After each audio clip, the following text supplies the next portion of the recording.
ఓం శ్రీమాత్రే నమః. నమస్తే అండి, ఎలా ఉన్నారండి? అంతా బాగున్నారా? నేను కూడా బాగున్నానండి.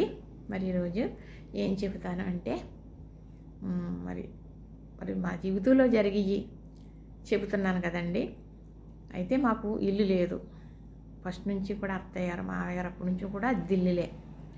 అయితే మా వారు ఇల్లుకి కొనడం జరిగింది, తను పెట్టుకున్న షాప్కి కూడా కొనడం జరిగింది. కొని చాలా రెక్కల ముక్కలు చేసుకుని చాలా కష్టపడి వచ్చుకున్నారు. కాకపోతే ఆడపిల్ల పెళ్ళిలో అమ్మేయవలసి వచ్చింది. పెళ్లి గురించి పెళ్ళికి ముందేమో ఇళ్ల స్థలం పెళ్ళి అయ్యాక కొట్లు కూడా అమ్మేశాం. అవి కోట్లు ఖరీచేసి అనుకోండి, మనకు రుణం లేనిది ఉండదండి. ఇంకా అది మనం అనుకోకూడదు. ఎందుకంటే మన పిల్లల కోసం మనం చేసుకున్నాం. సరే, మనకి ఇల్లు అనేది లేదండి. మాకు అద్దెంట్లోనే ఉంటూ ఉంటాం. అయితే మరి అయినా మాకు ఇంటికి మేము అప్లై చేయకుండా పెట్టుకోకుండానే గవర్నమెంట్ ఇల్లు ఇప్పించారండి ఈ వార్డు కౌన్సిలర్ గారు. దాని గురించి మీకు చెప్పాలని ఈ వీడియో చేస్తున్నాను. ఎందుకంటే పొందిన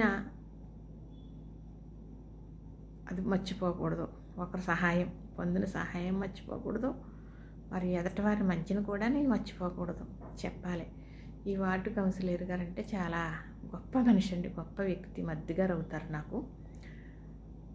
ఎవరికన్నా తల్లో నాలుగులాగా ఉండి చాలా బాగా చేస్తారండి తెలుగుదేశానికి సంబంధించి ఆయన. అయితే గవర్నమెంట్ ఇల్లులు పెట్టుకోమని వచ్చిందండి ఒకసారి. ఎప్పుడు వస్తూ ఉన్నప్పుడు కూడా మా వారు శ్రద్ధ చెయ్యరండి. ఎందుకు చూద్దాం, అక్కడ ఎందుకు ఇక్కడ ఎందుకు అలాగే ఇలాగని అనుకుంటారు. అలాగనుకునే పెట్టలేదండి ఇల్లుకి. పెట్టకపోతే మాకు ఇప్పుడు 20 నిమిషాలు టైం పట్టేటంత దూరంలో చిన్న పల్లెటూరులో ఇచ్చాడండి. 30 ఎకరాలు కొని 15 ఎకరాల్లో కట్టాడు. అప్పుడు డబుల్ బెడ్రూమ్ ఏమో ₹1,00,000 కట్టాలి. సింగిల్ బెడ్రూమ్లే పెద్దది ఉంటుంది బెడ్రూము, హాలును, దానికేమో 50,000 కట్టాలి.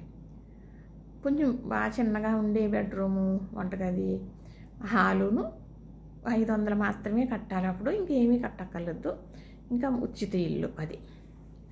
అలాగా 3 రకాల కింద 3 రకాలుగా ఇచ్చాడండి.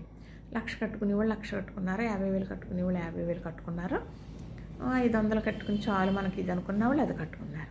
కానీ అది ఏది కూడా మా వారు పెట్టలేదండి. పెట్టకపోతే నాకు తెలిసిన వాళ్ళందరూ పెట్టుకున్నారు. నాకు బాగా తెలిసిన వాళ్ళందరూ పెట్టుకున్నారు. అందరికీ వచ్చినాయి.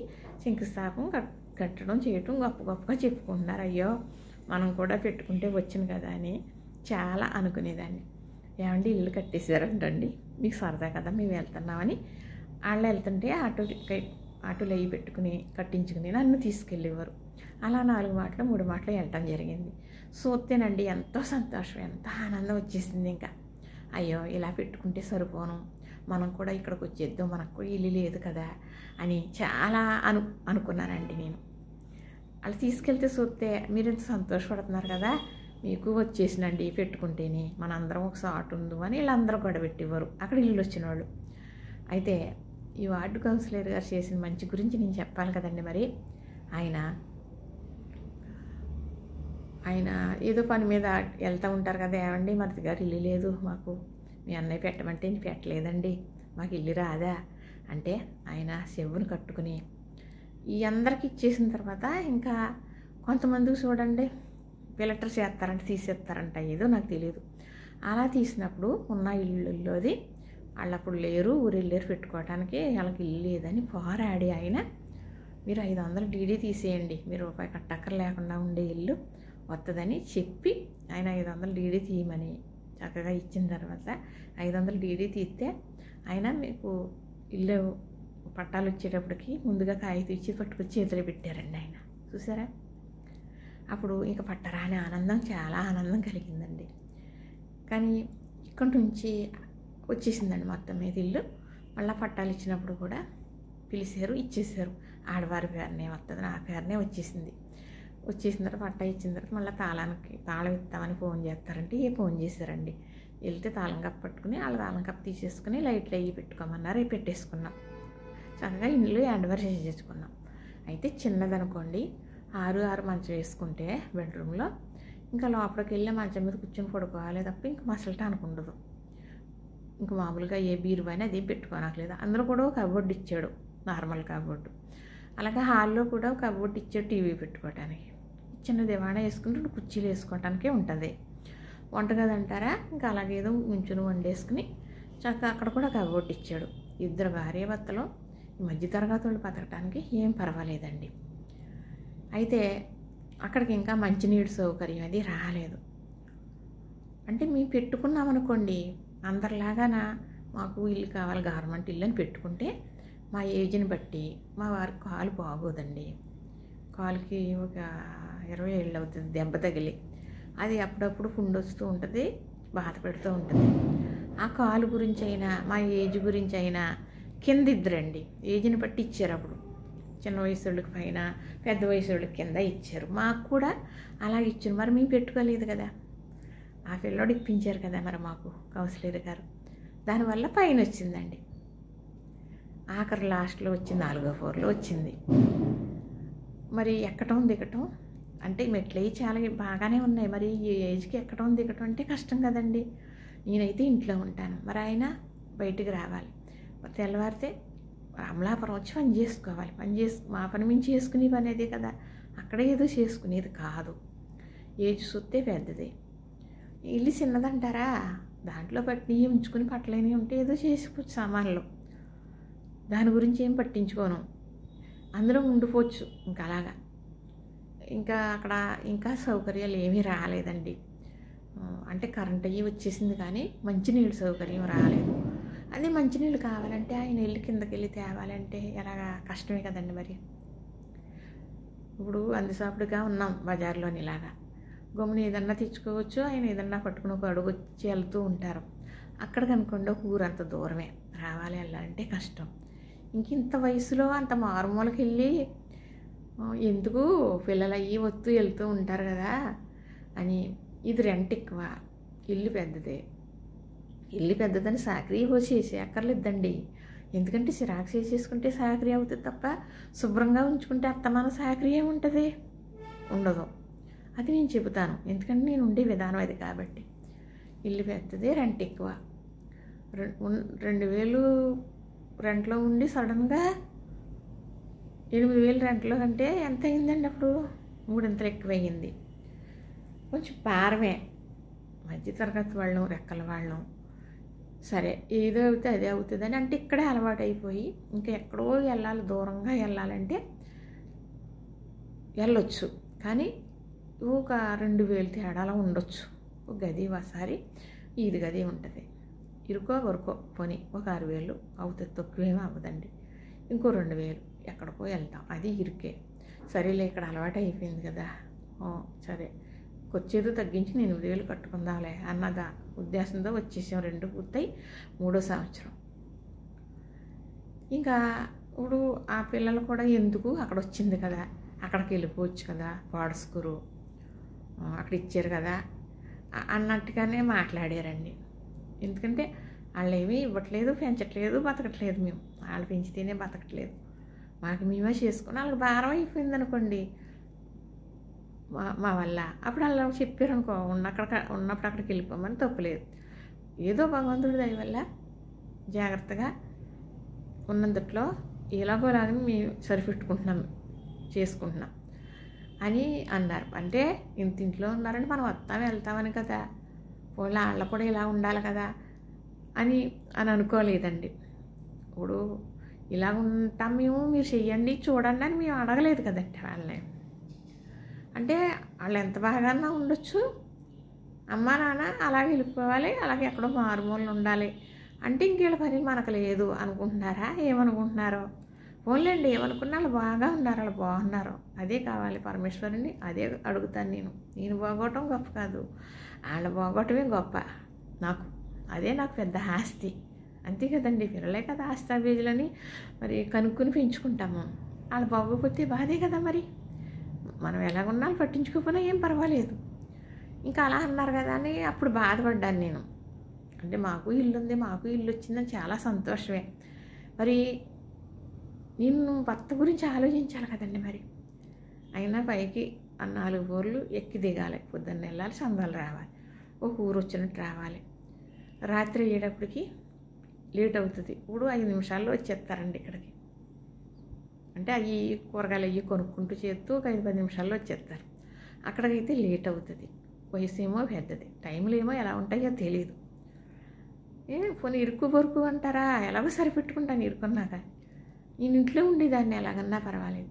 సడన్గా ఏదో లేదంటే ఆ 4 ఫ్లోర్లు దిగి వెళ్ళాలి కదా. మరి ఆయన గురించి ఎక్కితే ఆవేశపడుతున్నారు. ఎందుకంటే ఈ మధ్యకాలంలో 5-6 నెలల కిందట మా తోటికోళ్ళు చనిపోయారు. పెద్ద ఆవిడ చనిపోతే వాళ్ళు మాకు చెప్పకుండా తీసుకొచ్చేసారండి.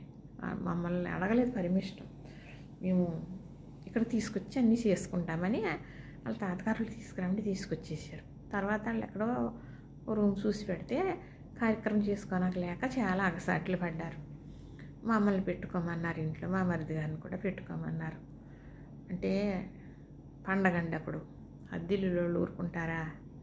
ఊరుకోరు కదా. ఇప్పుడు మనం అద్దెంట్లో ఉన్నా మనకు వచ్చిందంటే అది వేరే విషయం. ఇప్పుడు అద్దెంట్లో కూడా చచ్చిపోతారేమో అని పెద్దోళ్ళు అయితే ఇవ్వటం లేదంట. మరి ఎక్కడన్నా చనిపోతే హాస్పిటల్ అయ్యి ఇంటికి తీసుకురావద్దు అంటున్నారంట. ఇవన్నీ విన్నప్పుడు బాధ అనిపిస్తుందండి. అప్పుడు మా తోటికోళ్ళని తీసుకొచ్చేస్తే ఇలాగయింది కదా, ఇంక ఇల్లు అది లేదంటే సరేలే అని అందరూ కూడా మాకు అక్కడ ఇల్లు వచ్చిన తర్వాత వాడ స్కూల్లో అందరూ పాలు పొంగించేసుకున్నారండి. నా సంకల్పం ఏంటంటే అక్కడ ఇల్లు వస్తే బాగుందని ఆ దేవుని మొక్కుకుంటే ఆ భగవంతుడు ఆ కౌన్సిలర్ గారి రూపంలో మాకు ఇప్పించాడు. మేము పెట్టుకోలేదు, చేయలేదు. అసలు అలా రావటం చాలా గ్రేట్ అండి. ఆయన వల్లే మాకు వచ్చింది. అందరూ పొంగించేసుకున్నారండి. ఇల్లు వచ్చేసినాయి, పాలు పొంగించేసుకుని కూడా పొంగించేసుకున్నారు. వెళ్ళి వాళ్ళు వెళ్తున్నారు, ఉండేవాళ్ళు ఉంటున్నారు. నీళ్ళయ్యే సౌకర్యాల గురించి వచ్చేవాళ్ళు వచ్చేస్తూ ఉంటున్నారు. అంటే సరేలే పాలు పొంగించకపోతేలే ఇంక అక్కడ ఉండి కార్యక్రమం చేసుకోండి, ఇంక దారి లేదు కదా అని ఉండమన్నానండి. నేనే ఆ వారికి చెప్పాను.